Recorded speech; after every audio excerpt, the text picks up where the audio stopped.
हर हर गंगे हर हर महादेव। कैसे हैं दोस्तों?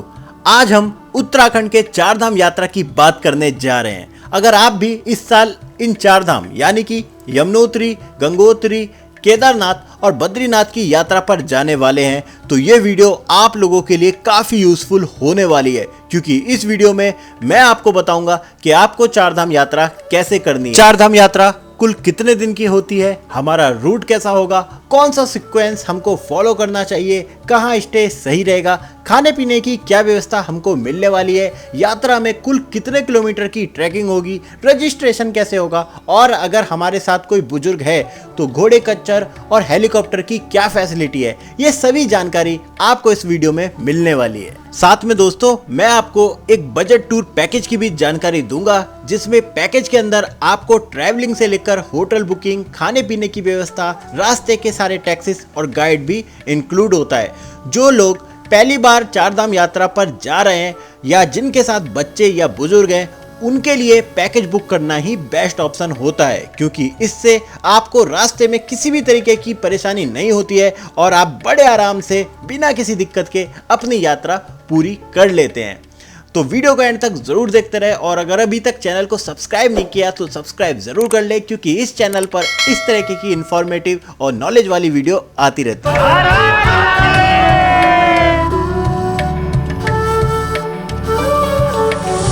सबसे पहले बात करते हैं दोस्तों कि ये चार धाम यात्रा कितने दिनों की होती है। दोस्तों चार धाम यात्रा की शुरुआत होती है हरिद्वार से। जैसा कि आप जानते ही हैं, हरिद्वार देश के सभी प्रमुख शहरों से बहुत अच्छी तरीके से रेलवे नेटवर्क से जुड़ा हुआ है। तो हमारी यात्रा हरिद्वार से ही शुरू होगी और वापस समाप्त भी हरिद्वार में ही होगी।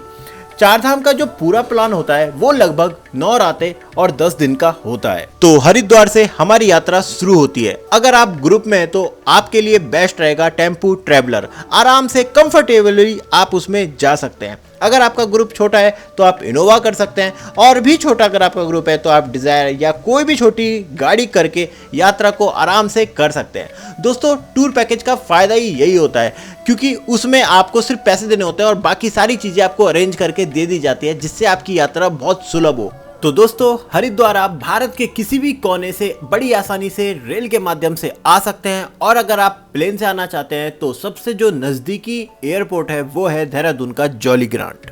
तो चलिए दोस्तों अब बात करते हैं डे 1 की। मैं ये आपको पूरी जर्नी डेज वाइज बताता जाऊंगा ताकि आपको समझने में और आसानी हो। तो पहले दिन पे आप हरिद्वार से जाएंगे बरकोट की तरफ, जो कि है लगभग 180 किलोमीटर, और इसमें आपको लगने वाला है 6 से लेके 8 घंटे का समय। तो पहले दिन आप शाम को बरकोट पहुंचोगे। यहाँ पे रहने की कोई दिक्कत नहीं है, स्टे के बहुत सारे ऑप्शन यहाँ पे हैं, बहुत सारे होटल धर्मशाला यहाँ पे आपको मिल जाएगी। बस यहाँ पे रूम का चार्ज थोड़ा ज़्यादा होगा, क्योंकि दोस्तों आपको पता है यहाँ पे जो पहाड़ के होटल वाले होते हैं इनका बिजनेस सिर्फ 3-4 महीने का ही होता है, तो होटल की कॉस्ट बढ़ जाती है सीज़न के टाइम पे। और खाने की भी यहाँ पे आपको कोई दिक्कत होने नहीं वाली। यहाँ पे बहुत सारे आपको ढाबा रेस्टोरेंट मिल जाएंगे, तो आप अपना खाना खा के मस्त आराम से आप रात में यहाँ पे रेस्ट लेंगे। दूसरे दिन दोस्तों जल्दी उठिए, क्योंकि आज आपको जाना है यमुनोत्री माता के दर्शन करने। तो बरकोट से आप जाएंगे जानकी चट्टी, जो कि है लगभग 45 किलोमीटर दूर, और ये आप कवर कर लेंगे 2 से 2.5 घंटे में। जानकी चट्टी पहुंचने के बाद शुरू होगी आपकी यमुनोत्री का ट्रैक, जो कि 5 किलोमीटर का है, और इसे पूरा करने में आपको लगेगा 2 से 2.5 घंटे। यमुनोत्री माता के मंदिर में आपने दर्शन करे, अच्छे से वहाँ पे घूमे, और वापस आपने नीचे की तरफ ट्रैक किया जानकी चट्टी के लिए। जानकी चट्टी से वापस आप आ गए बरकोट में। दोस्तों मैं आपको यही बताना चाहता हूँ कि आराम से आपको बरकोट से जानकी चट्टी के लिए खूब सारी शेयर टैक्सी मिल जाएगी।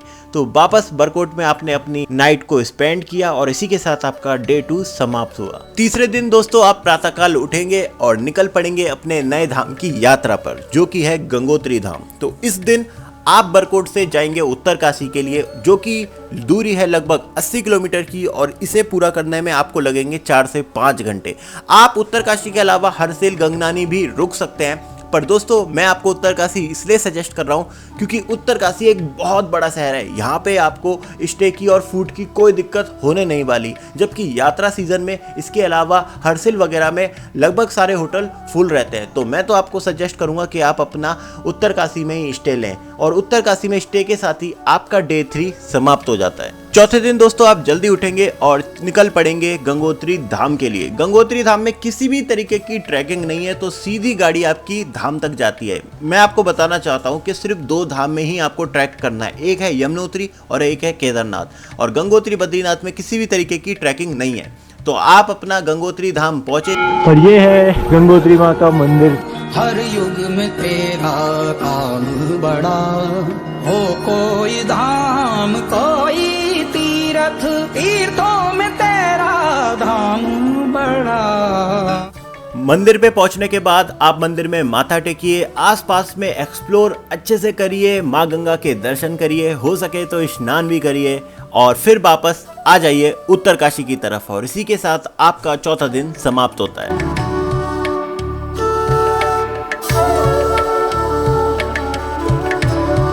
डे 5 में आप जल्दी उठिए, क्योंकि अब आपकी यात्रा शुरू होगी देवों के देव महादेव के धाम केदारनाथ के लिए। तो इस दिन आपको जाना है उत्तरकाशी से सोनप्रयाग, फाटा, गुप्तकाशी, कहीं भी। मैंने ये इतने नाम इसलिए लिए हैं क्योंकि दोस्तों सीजन में केदारनाथ जाने वाले यात्रियों की तादाद बहुत ज़्यादा होती है और ये सारे जो स्थान है ये लगभग हाउसफुल होते हैं, तो बड़ी दिक्कत हो जाती है कमरे वगैरह को ढूंढने में। इसलिए दोस्तों मैंने आपको सजेस्ट किया है कि आप टूर पैकेज करके ही जाएं। तो चलिए मैं आपको टूर पैकेज के बारे में जल्दी से बता देता हूँ। दोस्तों ये टूर पैकेज आपका हरिद्वार टू हरिद्वार होगा, जो कि 9 रातें और 10 दिन का होगा। इसमें आपको व्हीकल, स्टे, फूड सब कुछ आपका इंक्लूड होगा आपके प्राइस में ही। इसमें आपको बिल्कुल neat and clean standard room मिलेंगे, साथ में आपको एक अच्छी क्वालिटी का डिलीशियस फूड भी आपको इस पूरी ट्रिप के दौरान प्रोवाइड किया जाएगा। स्क्रीन पर पैकेज का कॉन्टैक्ट नंबर लगातार स्लाइड हो रहा है, साथ में डिस्क्रिप्शन पे भी मैंने नंबर को डाला हुआ है। अब बात करूं मैं इस पैकेज के प्राइस की, तो ये पर पर्सन आपको पड़ने वाला है 18 से लेके 20,000 रुपए तक।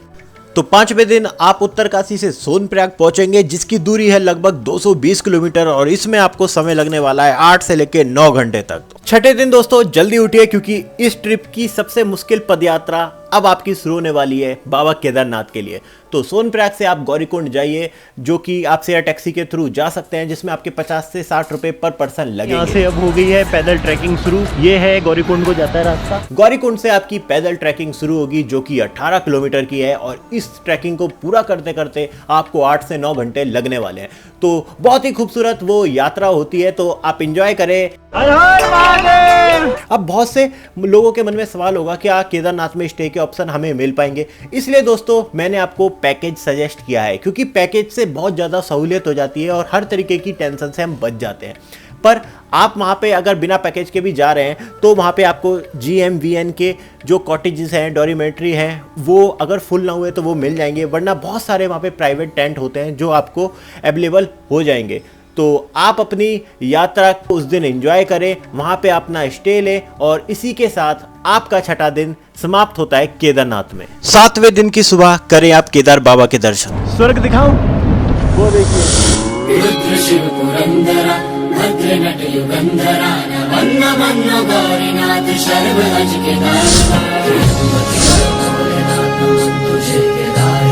शून्य से भी सूक्ष्म है, आकाश से अनंत है, तू धर्म पूरी सृष्टि का तू आदि है, तू अंत तुझे केदारनाथ। सौ जगत में है विकट तू ही अखंड तथ्य है, ये झूठ का। मंदिर में अच्छे से दर्शन करने के बाद आसपास आप अच्छे से एक्सप्लोर करें और उसके बाद वापसी करें नीचे गौरीकुंड आने की। तो आज का दिन भी आपका ट्रैकिंग में निकलने वाला है। आप केदारनाथ से गौरीकुंड आएंगे, जिसमें आपको नीचे आते आते शाम हो जाएगी और वापस आप सोनप्रयाग में आके अपना नाइट में स्टे करें। दोस्तों 8वें दिन आप सुबह जल्दी उठ जाइए, क्योंकि आज आपको एक लंबी रोड ट्रिप करनी है। आपको जाना है सोनप्रयाग से डायरेक्ट बद्रीनाथ, जो कि लगभग 230 किलोमीटर डिस्टेंस है और ये समय आपका लेगा 9 से 10 घंटे तक। आप अगर सुबह जल्दी निकलते हैं तो दोपहर होते होते आप बद्रीनाथ पहुंच जाएंगे। और बद्रीनाथ बताऊं दोस्तों, तो चारों धामों में बद्रीनाथ सबसे बड़ा धाम है। वहाँ पे सुविधाएं भी ज़्यादा है और बहुत सारे वहाँ पे स्टे के ऑप्शन है, खाने पीने के बहुत सारे ऑप्शन है, बहुत सारी GMVN की डॉर्मेट्री है, आश्रम है, धर्मशाला है। तो स्टे की बद्रीनाथ में कोई भी दिक्कत होने नहीं वाली है। और दोस्तों बद्रीनाथ में आपको किसी भी तरीके की ट्रैकिंग नहीं करनी है, बड़ी आराम से आप अपनी गाड़ी से बद्रीनाथ पहुंच जाएंगे। तो 8वें दिन आप बद्रीनाथ में भगवान के दर्शन करें, आसपास घूमें और नाइट स्टे आप बद्रीनाथ में ही करें। शाम के इस टाइम 7 बज रहे हैं और पीछे आप भीड़ देखिए, आरती होती है, आरती के बाद फिर भीड़ लग जाती है। मेरे पीछे देखिए आप कितनी ज़्यादा भीड़ है, अभी भी मिल रही है देखने को।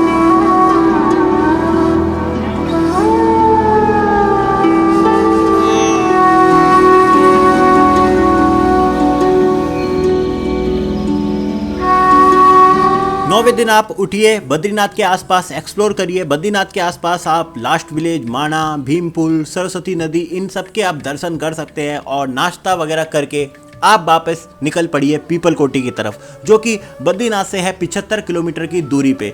और 9वें दिन का जो आपका स्टे होगा वो पीपल कोटी ही होगा। दोस्तों 10वां दिन, ये आपकी ट्रिप का आखिरी दिन होगा और इस दिन आप पीपल कोटी से डायरेक्ट हरिद्वार आएंगे, जहां से आपने अपनी यात्रा शुरू करी थी। इसका डिस्टेंस होगा लगभग 230 किलोमीटर और इसमें आपको लगने वाले हैं 9 से लेके 10 घंटे तक। हरिद्वार पहुंचने के साथ ही आपकी ये 4 धाम पूर्ण होती है।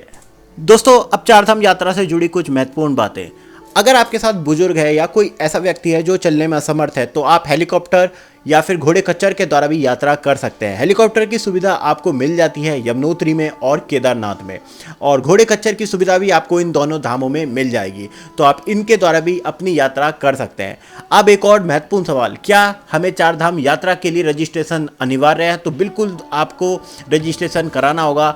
रजिस्ट्रेशन की साइट ये मेंशन मैंने कर दिया है, तो इस साइट पे जाके आप जिस भी तारीख को आपको अपनी यात्रा करनी है इसमें रजिस्ट्रेशन करा सकते हैं। जब आप इस यात्रा पर आ रहे हैं तो अपने साथ आप गर्म कपड़े कैरी करना बिल्कुल ना भूलें, क्योंकि ऊपर बहुत ज़्यादा मौसम कभी कभी बिगड़ जाता है और रात में तो आपको ठंड लगने ही वाली है। साथ में दोस्तों यहाँ पे लाइट की भी दिक्कत रहती है, तो अपने साथ पावर बैंक वगैरह ज़रूर रखें, स्टिक रखें, ताकि जिसके सपोर्ट की वजह से आप ट्रैक कर सके, और अच्छे आप शूज़ पहने, क्योंकि फिसलन रहती है या बहुत पत्थर वाला रास्ता होता है तो आपको चोट भी लग सकती है अगर आप गिरे तो, इसलिए आप अच्छी क्वालिटी के शूज़ भी पहने। साथ में रेनकोट रखना बिल्कुल ना भूलें, क्योंकि दोस्तों बारिश यहाँ पे कभी भी हो सकती है। और इम्पॉर्टेंट बात, आप यहाँ पर ऑनलाइन पेमेंट के भरोसे ना रहे, क्योंकि यहाँ पे नेटवर्क की दिक्कत रहती है, तो आप अपने साथ कैश जरूर रखें।